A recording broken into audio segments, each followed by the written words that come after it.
দুইটা প্রশ্ন মনে আছে আপনাদের?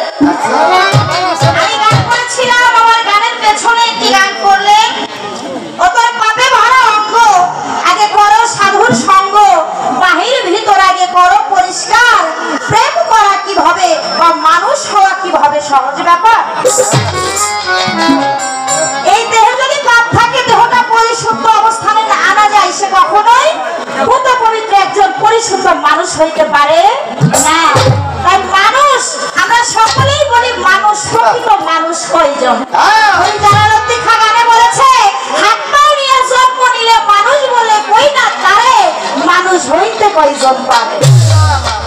আমাদের বসিরজান বলেছে, তুই হবি মানুষ, পাবি মানুষ রে বাবা, নইলে পাবি কেনে, হইলে মানুষ আগে চলো সেই খাঁটি সোনার মানুষের সন্ধান। মানুষ হইতে গেলে আরেকটা সহজ শুদ্ধ সোনার একটা মানুষের সঙ্গ তার করতে হবে, তা না হইলে কখনো এমনি এমনি মানুষ হওয়া সম্ভব না। কেননা মায়ের গর্ভ থেকে একটা সন্তান যখন ভূমিষ্ঠ হয় বাবা, আস্তে আস্তে তার বয়স 4 থেকে 5 বছর হয়। দেখা যায় তাকে স্কুলে একটা মাস্টার মশাই হাতে দিয়ে কয় যে মাস্টার সাহেব, আমার ছেলেটার স্কুলে ভর্তি করে দিলাম, আমার ছেলেটার একটা মানুষ বানিয়ে দিয়েন। কি বলে কিনা? বলে না? কেন বলে? সে মায়ের গর্ভে থেকে তো মানুষই জন্ম নিচ্ছে, তাহলে বোঝা যাবে পূর্ণাঙ্গ মানুষ হওয়ার ভেতরে আর কিছু ব্যাপার স্যাপার আছে। প্রথম একটা মানুষ যখন আস্তে আস্তে 12 বছরে পরিপূর্ণ হয়, দেখা যায় বাবা মা যদি গরিবপন্থী হয়, কামেলে মোকাম্মেল আমার জয়পুরীর কাছে, আমার সানাল চাঁদের কাছে, আমার আফসার কাছে, আমার কদম ফকিরের কাছে নিয়া যায় কয়, দয়াল মোর্শেদ, আমার ছেলেটাকে আপনার চরণে বিনামূল্যে বিক্রি করে দিলাম, আমার ছেলেটাকে একটা আপনি সহজ মানুষ বানিয়ে দিন। কেন বলে? কারণ হাত পাও নিয়ে জন্ম নিলেই মানুষ হওয়া যায় না। মানুষ হইতে গেলে আর একটা সহজ সরল মানুষের সঙ্গ করে নিজের খারাপ স্বভাব ওই মুর্শিদের চরণে ঢেলে দিয়ে দয়ালের সুস্বভাব নিজের অঙ্গে ধারণ করে ওই মুর্শিদ রঙে যে রঞ্জিত হইতে পারে, সেই তো সহজ সরল মানুষ হইতে পারে। তাই সেখান থেকে একটা মানুষ বসলে মানুষ হওয়া যায়। পদকথা লালন সাইজি তার কালামে কি বললেন?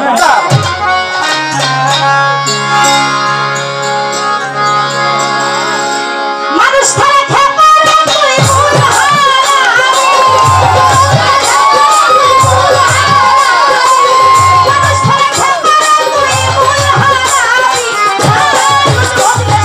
মানুষ হবি।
হয়, কেননা দেখবেন শেওড়া গাছ যদি চন্দনের সাথে চন্দন গাছের পরশ পায়, ওই চন্দন গাছের সুপরশের শেওড়াও চন্দনে পরিণত হয়ে যায়।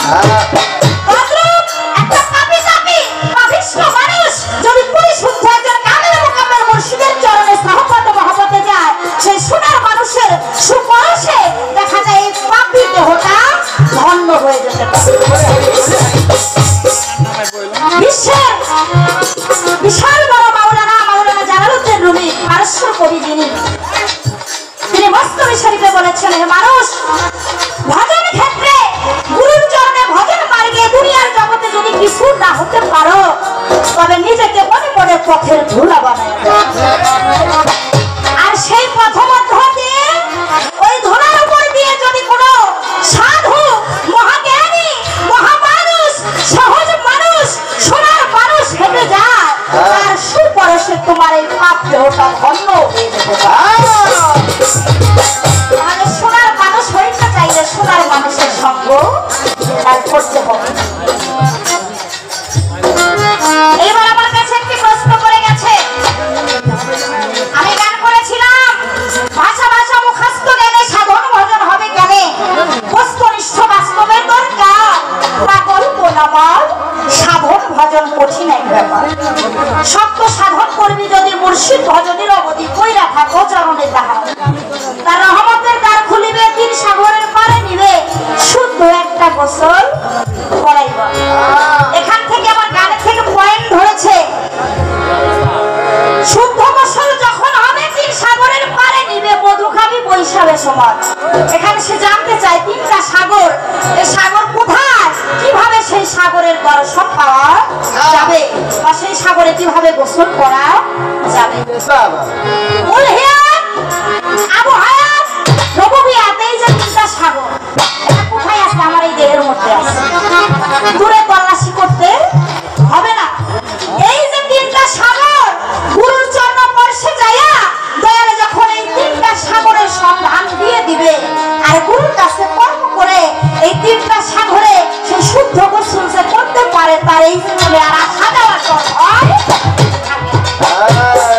এই তিন সাগরের সন্ধান আমি বলে দিলাম, মানব দেহে কোথায় আছে সেটা গুরুর কাছে একান্তে গিয়ে সেটা সন্ধান করে সাধন করতে হবে। গেল একটা প্রশ্নের কথা, আর একটা প্রশ্ন রেখেছে, গুরুর কাছে মন্ত্র নিয়ে আল্লাহকে ধন কর, যদিও কোরআনে তা বলছে কয়েকবার। আল্লাহ তার বান্দার কাছে ধন কর্জ চাইছে। আল্লাহ কইছে, হে বান্দা, আমাকে তোমরা ধন কর্জ দাও, এক গুণ যদি আমাকে দাও, তার পরিবর্তে আমি 10 গুণ তোমাদেরকে ফেরত দিব। সবাই জোরে জোরে বলেন সুবহানাল্লাহ।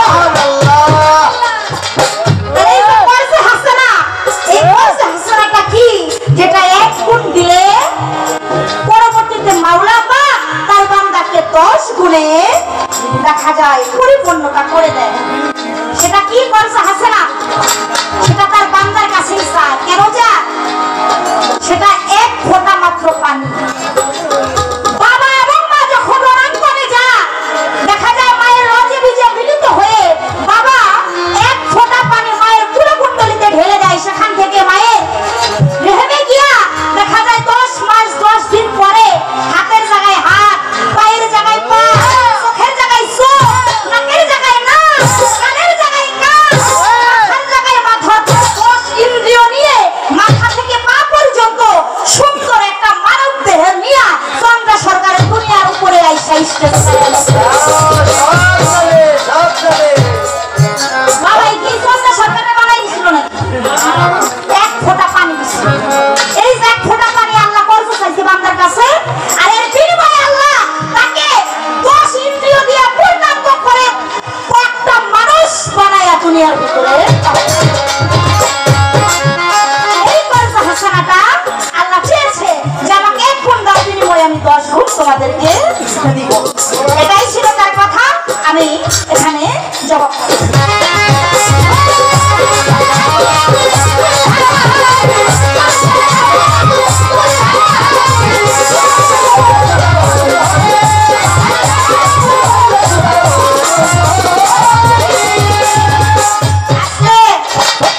আমার যেহেতু পয়েন্ট রাখলো পালা গানের অনুযায়ী, আমারও তো রাখতে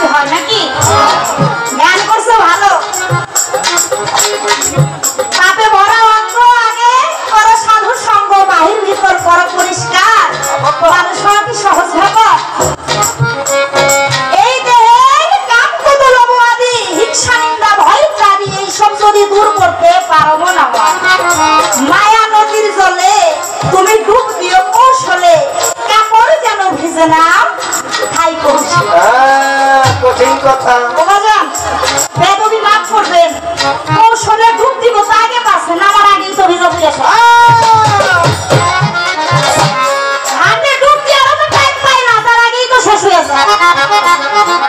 এইখান থেকে আপনার কাছে জানার বাসনা, এই যে কৌশলে ডুবটা যে দিতে বললেন কেমন ডুব?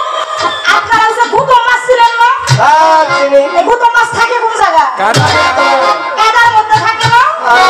কাদার ভিতরে থাকে, কিন্তু কাদার ভিতর থেকে ভূত মাছকে আনবেন দেখবেন তার সামনে একটু কাদা ধরে না।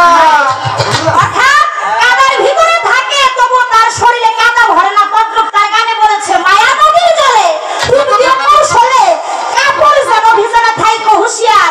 এই কৌশল জানে না বিধায় তো ডুব দেওয়ার আগেই ভিজে শেষ।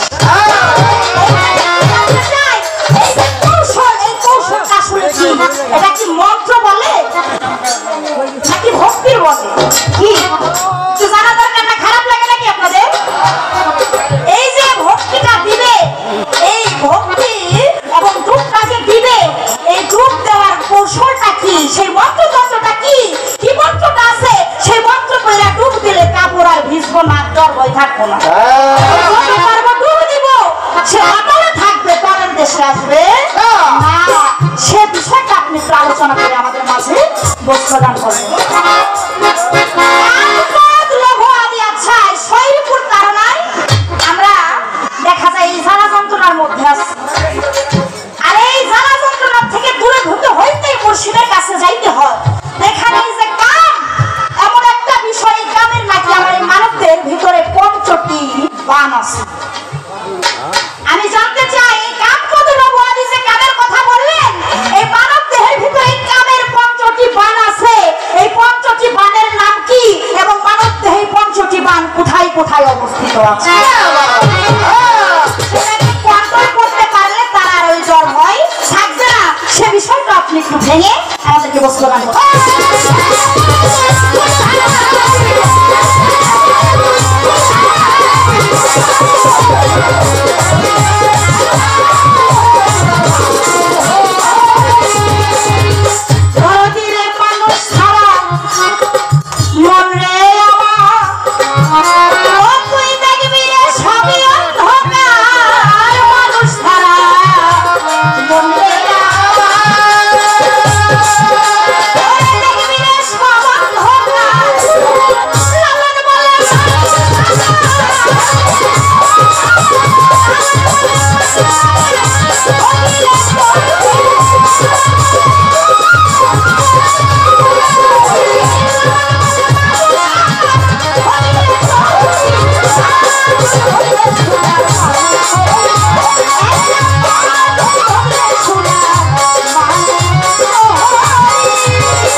মাতাল।